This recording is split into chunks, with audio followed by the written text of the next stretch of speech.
He ran up the walkway. His friends were behind him, laughing. The door swung open.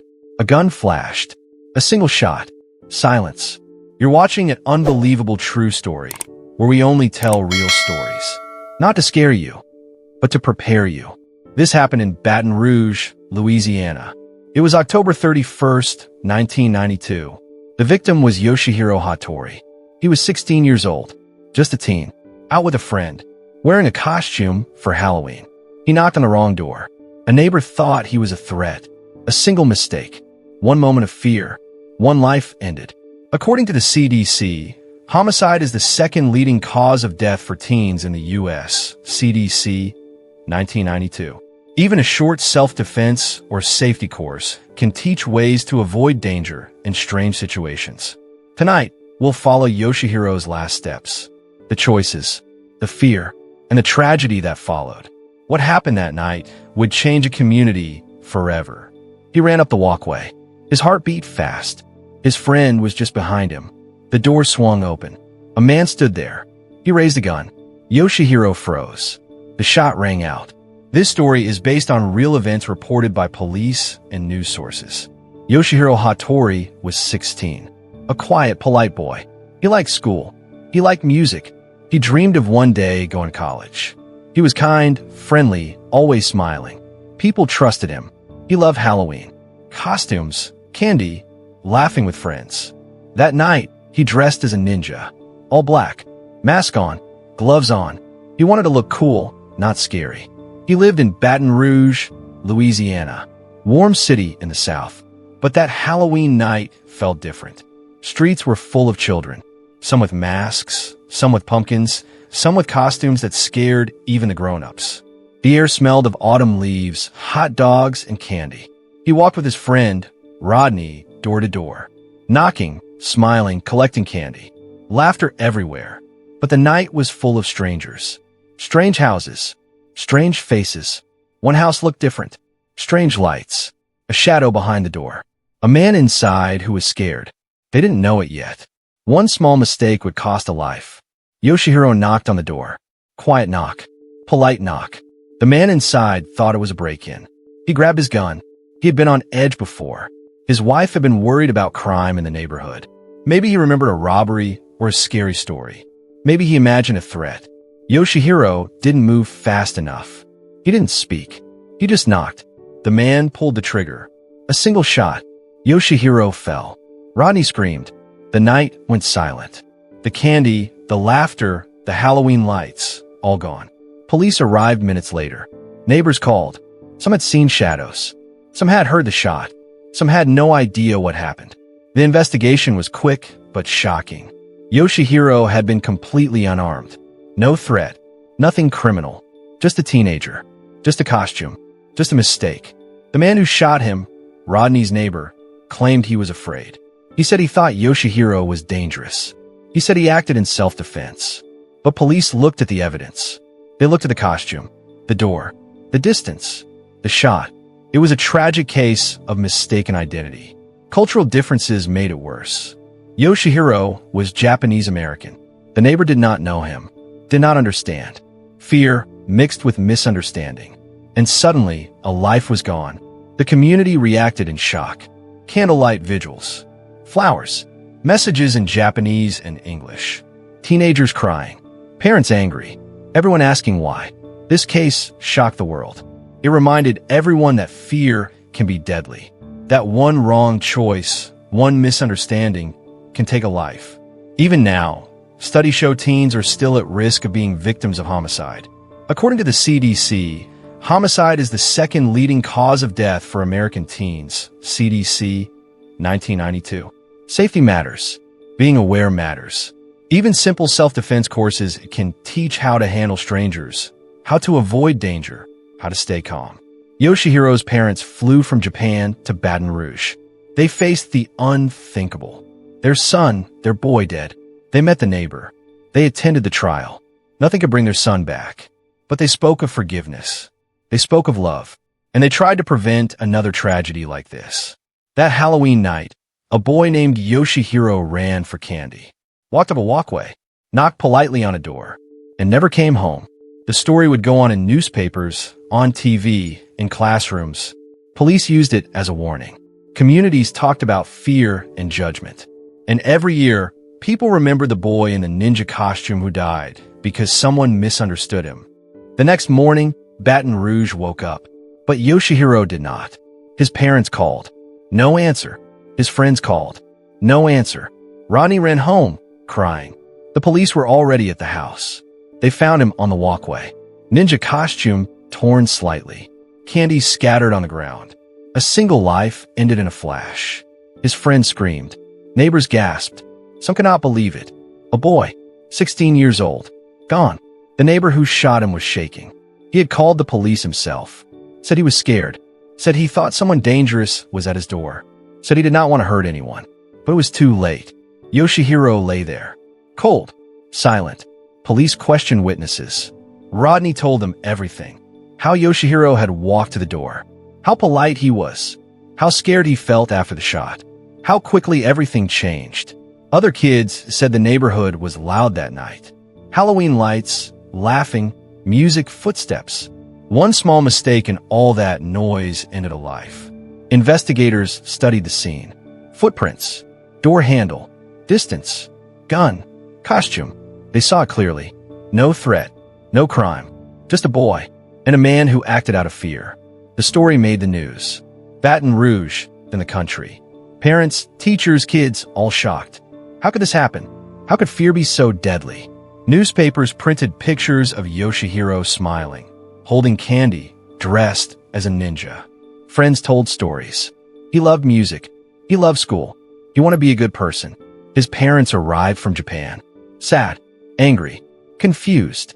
They could not understand why anyone would think their son was dangerous. They could not believe their boy was dead. But they stayed strong. They spoke about forgiveness. They spoke about preventing fear from turning into violence. The trial started months later. The neighbor faced charges. The world watched. Lawyers argued. Witnesses spoke.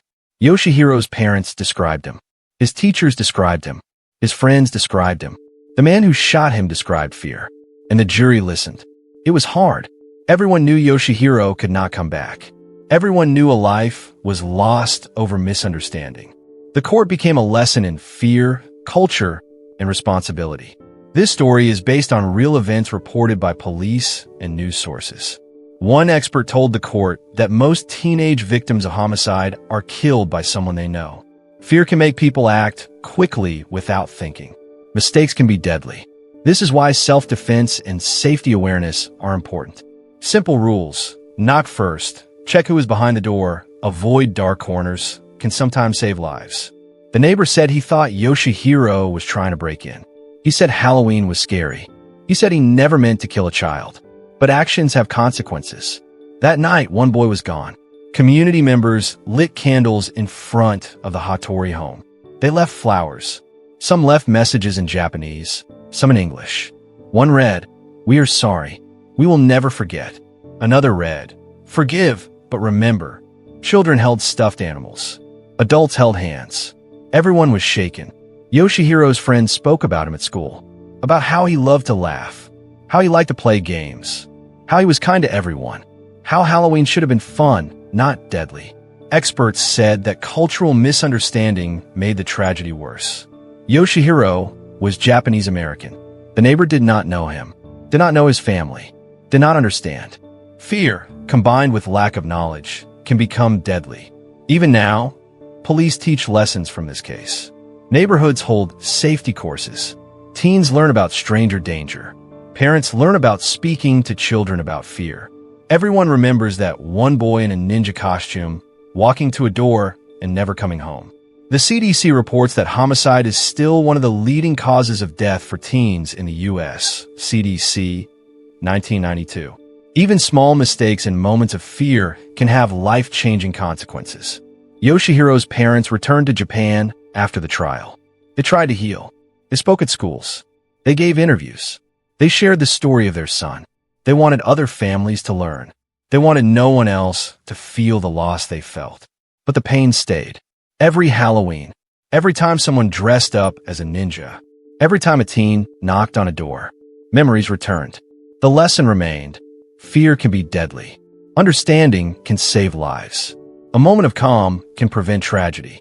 Yoshihiro had friends who remembered him. They remembered his laugh, his kindness, his dreams. He wanted to be a doctor one day. He wanted to help people. He loved music.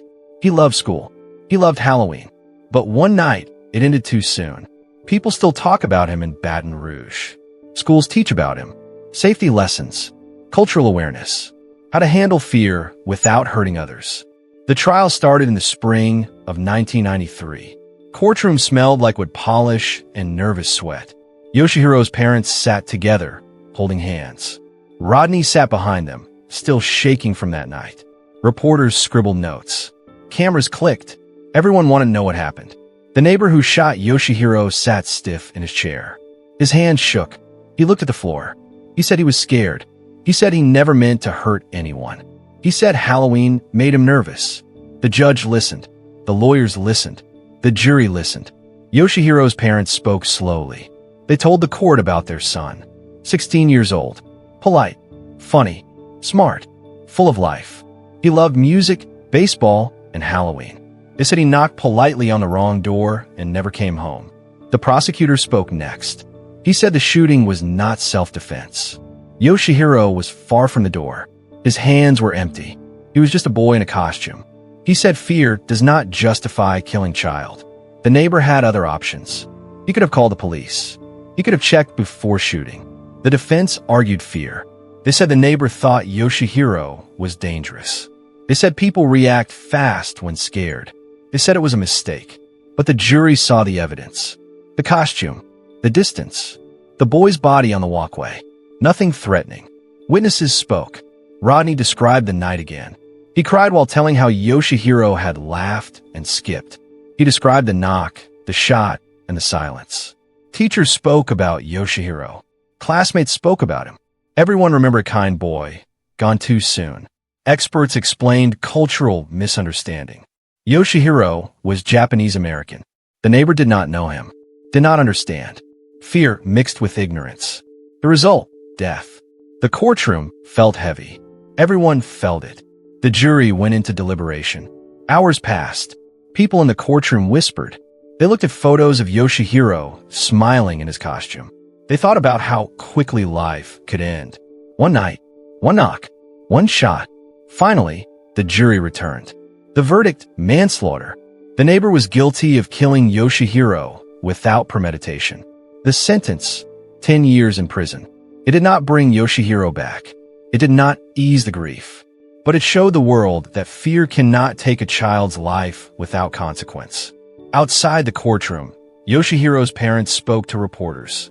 They said forgiveness was hard, but they wanted others to learn. They wanted communities to teach understanding. They wanted people to think before acting.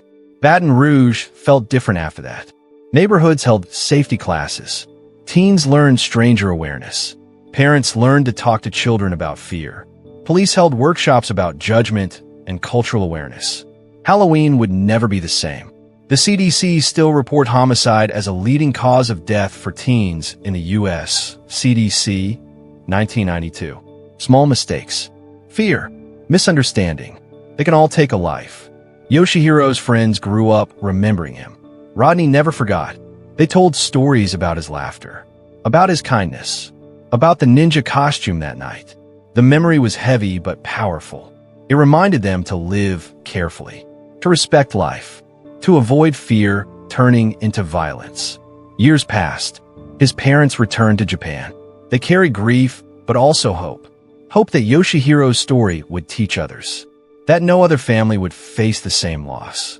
That communities would act with care, even in fear. Even today, people speak of Yoshihiro.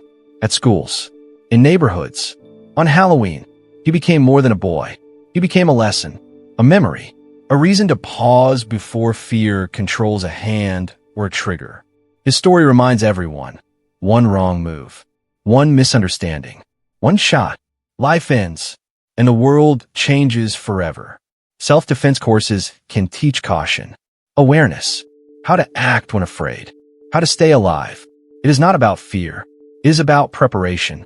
It is about making the right choices. Yoshihiro Hattori ran for candy that night, knocked politely on a door, and never returned home. His story echoes. It teaches, it warns, it grieves, and it reminds the world that life is fragile. Years passed. The wound never fully healed. Baton Rouge moved on, but some nights were quiet with memory. Parents talked about safety. Teens remembered fear. Communities remembered a boy in a ninja costume who died knocking on the wrong door. Yoshihiro's parents stayed in Japan. They carried grief every day. They lit candles for him. They spoke at schools. They shared his story with anyone who would listen. They wanted his death to teach. They wanted people to understand. Fear can be deadly. Misunderstanding can end a life. Rodney, his friend, grew up with the memory too. He remembered that night. The walkway, the knock, the shot. He remembered Yoshihiro's laugh. He remembered how polite he was. He never forgot. The community learned too. Police officers gave talks about awareness. Schools taught children about strangers and cultural differences. Parents reminded kids about careful choices. Halloween was never quite the same, but became safer because of Yoshihiro. Even now, homicide is still one of the leading causes of death for American teens. CDC, 1992. One wrong choice, one moment of fear, it can cost a life. Yoshihiro's story shows the cost, shows how fragile life is. People remember him in small ways.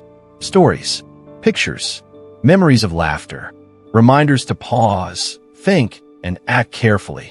Yoshihiro became a symbol, not just of tragedy, but of awareness, of teaching people to handle fear without hurting others.